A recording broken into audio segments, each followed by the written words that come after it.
കഴിഞ്ഞ ദിവസം വൈകുന്നേരം 8 മണിയോടെയാണ് പ്രധാനമന്ത്രി രാജ്യത്തെ അഭിസംബോധന ചെയ്ത് സംസാരിക്കുകയുണ്ടായത്.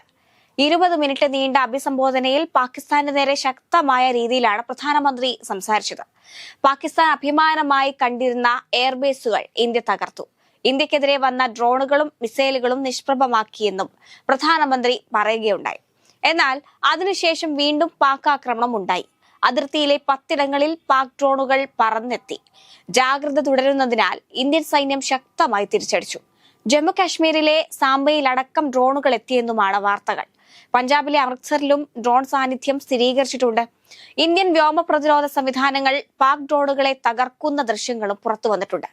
ജമ്മുവിലെ സാംബ സെക്ടറിൽ പാക് ഡ്രോൺ ഇന്ത്യൻ സേന തകർക്കുന്ന ദൃശ്യങ്ങൾ വാർത്താ ഏജൻസിയായ ANI ആണ് പുറത്തുവിട്ടത്.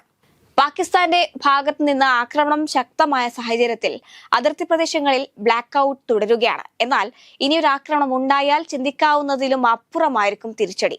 വ്യാപാരവും ചർച്ചകളും ഭീകരതയ്ക്കൊപ്പം പോകില്ലെന്നും ജലവും രക്തവും ഒന്നിച്ചൊഴുകില്ലെന്നും പ്രധാനമന്ത്രിയും വ്യക്തമാക്കി.